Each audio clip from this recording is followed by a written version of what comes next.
Welcome back to SuperTalk Outdoors. I want to say thank you to my friend Brent Madden for joining us. It's always good to find out what's going on in officer training and their recruitment efforts.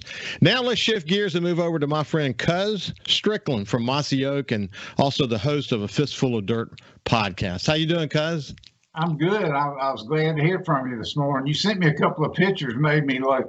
I was kind of humbled by your office view. Wow, that's sweet. Well, it was fun. When I went out this morning, I watched a 10-foot alligator kind of swim over into position, and then there was this like standoff between this great blue heron and the alligator. I kept thinking something dramatic was going to happen. No drama actually ever happened, but it was cool sitting there watching that beautiful view. Yeah, that alligator better stay in the bay because he ain't going to find much water if he gets inland. We need to start a new podcast called A Fistful of Morning Dew because that's all we got right now. Oh yeah, that's the only thing keeping food plots alive, and I complain about it, and I've done a bunch of podcasts, but if that's the worst problem we have, we're in good shape. Yeah, I listened to your segment, the most recent segment actually, with the Dirt Ninja. I think that's what he's called. But where we drilled, we've got some grass coming up. We've got some mix of seeds coming up, and where we did sort of old school, very little coming up, which I think is good actually. That means their seeds are going to sit there, and hopefully they're not going to get germinated until we start getting some rain. But it's dynamic. Some of it's going to live, some of it's not going to live, and we just got to pray that as much as possible lives, and where it doesn't, we'll just have to go in and do some replanting, as your Dirt Ninja pointed out. But that was an interesting conversation you had. Yeah, it's I did so many food plot questions and podcasts and all. I'm telling you, I'm at peace with it. I mean, it's going to be what it's going to be. Only the good Lord can make it rain. So, everybody used to hunt. I did, and nobody knew what a food plot was. We just got to change gears. If you don't have a food plot to sit on, go find something else.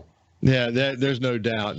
Hey, listen, I really enjoy keeping up with your podcast. Not just because I get to find out the latest with your family and your 3 grandsons and all of that, but it was good to see you get Ted Nugent back on. I mean, it's always good to get a little breath of fresh air with some Ted Nugent. His mind, as you pointed out, it's running at about 1,000 miles an hour, and his memory is absolutely incredible. But we're lucky to have somebody like Ted in the industry, sort of, keeping everyone honest about what it takes to preserve our right to hunt, isn't it? He's an amazing guy, and he's a patriot. And I posted some stuff on social media, and you'll occasionally get a comment from somebody that's not a fan. But when you speak your mind like that, yeah, you're going to ruffle some feathers. But I'm telling you, I've been around him a lot, and I've seen what he's done for military and law enforcement and all that. And I'll always be a fan. And buddy, he is unique. I'll promise you that. Well, go ahead. Were you going to say something? No, sir. Yeah. Listening to you and your daughter talk before the podcast started about him being the very first guest that you had, and you guys, she literally had only plugged in the technology maybe one other time, and you said we're going to do a podcast with Ted Nugent in 10 minutes, and you hit the ground running and never looked back. What a great first guest, and again, you've got great support there at the house. But it was interesting hearing you talk about your love of doing the podcast, but then when you get out in public, the kind of feedback that you get from people, it's pretty cool, isn't it? Ricky, I tell you, I'm a wealthy. I was going to listen to that. I'm an old guy, blah blah blah. But we hit a niche, and for whatever reason, G-rated, interesting people, letting them talk, and it's grown so much. It's humbling.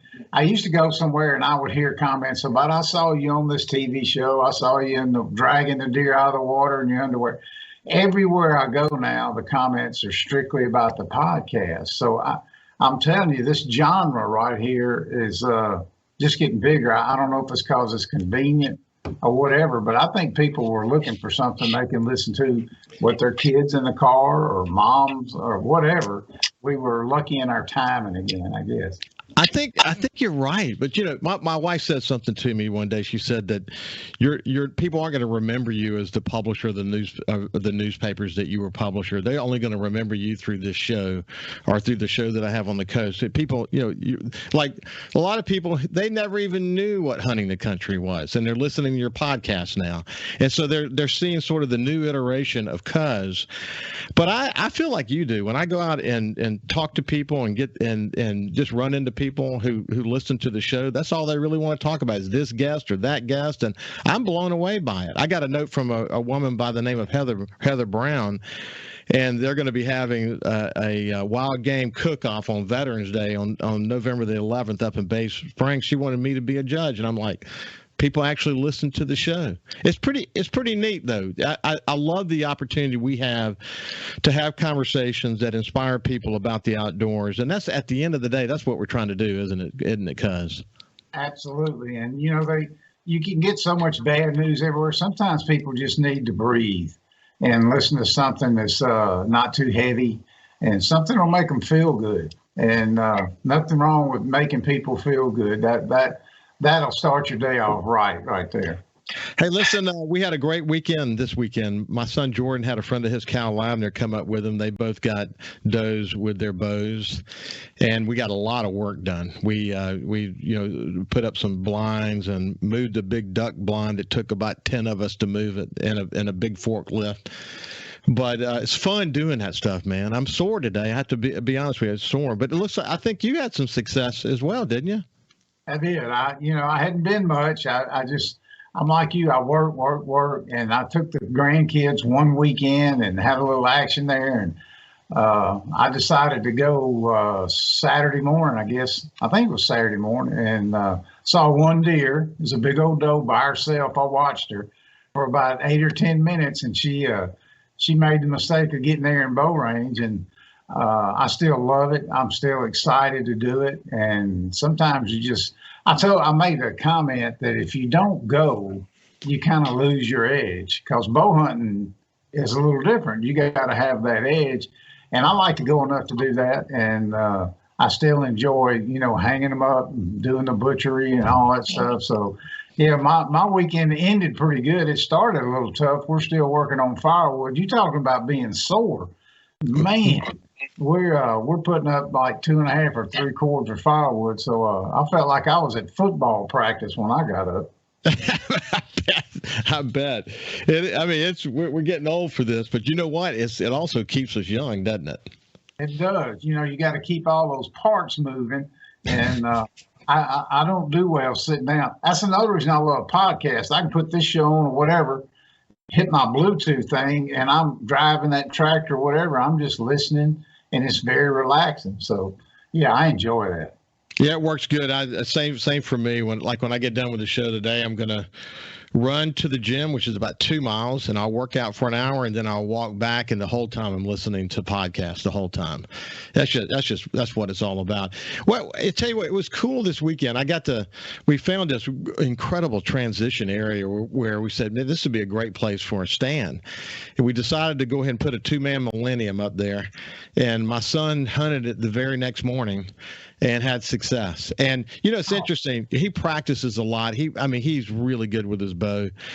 But the reason you practice is so you can be prepared for all those different angles and situations. And the other thing about it is that even with a doe, when you start to pull back, that heart's pounding, man.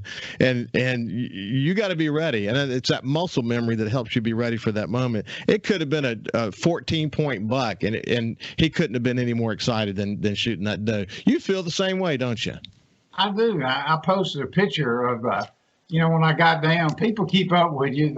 Especially older guys, they're pulling for you, oh, you inspire me.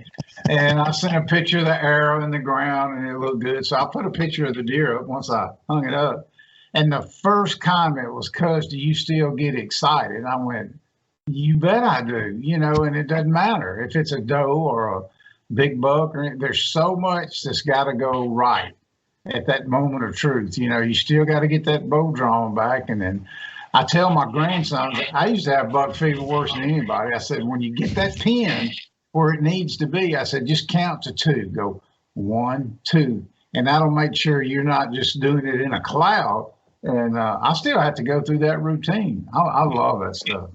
I do too. Hey, listen, when we come on the other side, we'll continue our conversation with Cuz Strickland, and then we'll be joined by Nicole Smith from the Mississippi Museum of Natural Science. We'll see you after this. Welcome back to SuperTalk Outdoors. I have my friend Cuz Strickland with us, and we're just visiting. Hey, Cuz, I came across this quote today from the great soccer player Pelé, and I thought about you. I thought about having this conversation with you this morning, and here's what it said: success is no accident. It's hard work, perseverance, learning, studying, sacrifice, and most of all, love what you are doing. That's true, isn't it, my friend? Yeah, when I had you on a fistful of dirt, that's what I was drawing out of you. Because, you'll get these comments, man, it must be nice. They see Ricky in his boat or whatever, but they didn't see all that behind the scenes stuff. And the only way I was able to persevere was I loved it so much. I didn't feel like I had a job.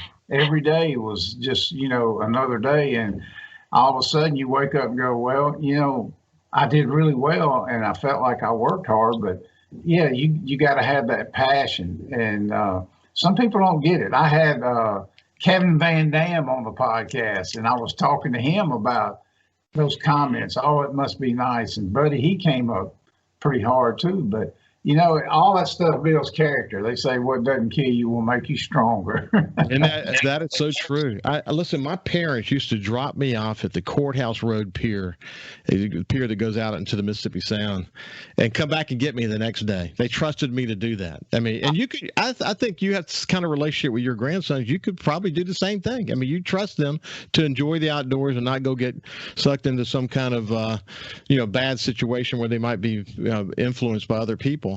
And they would drop me off, and I'd fish for sharks and redfish all night, and cast the net and go sell mullet for 10 cents a pound over at Brady's Fish Camp. Gosh, so many great memories. But because I used to look out over the water, and I used to, when a boat would go by, and I would think, God, one day I'm going to own a boat. One day I want to do that. And I paid my dues, but I finally realized to do what I was observing, to buy that boat and to be able to afford to have that boat and have a family, I had to find success in my life. So I had to go find something I was passionate about, and that's what I did. And the rest is kind of history. But I think success, as Pelé points out, success is not an accident. With some people it might be, but my dad used to tell me that you don't skip any steps. Eventually you're going to have to pay the piper. The key to success is getting in the trenches, working hard, having a lot of perseverance. You got to be willing to burn the midnight oil and learn. And then if you do all those things, you will have success. And that really defines what you did with that camera. First of all with Will, and then eventually with hunting being in front of the camera with hunting the country. But man, that's hard work, wasn't it? Yeah, it was hard work, and there wasn't any manuals back then. Nobody was doing that. And, you just kind of had to figure stuff out on your own. And like I said, I've always been really proud that we reached that status with our television, and everybody was from Mississippi. Mississippi State helped us with the team, with the production and all that. And it was, it's hard work. You look back on it, and I'm not stuck in the past. And, but, you see kids now producing TV with their phone going, wow, man, you should have seen that beta cam that weighed 88 pounds. It was a good time. You see, I'll post these reels from time to time on SuperTalk Outdoors, and then on my show on the coast, Ricky Mathews show. These cameras, man, they are really, really good at capturing video, aren't they? Oh, it's unbelievable. I got a phone that shoots in 5K, and the audio is incredible. And I'll film with that now and won't even have to. I did keep one of those big old cameras just to show these guys how lucky they are. But yeah, that part of technology I am good with. I promise you. I know you're. Hey, listen, before we sign off with you, how's your 3 grandsons doing, and how's Cranky doing, and what's the latest there?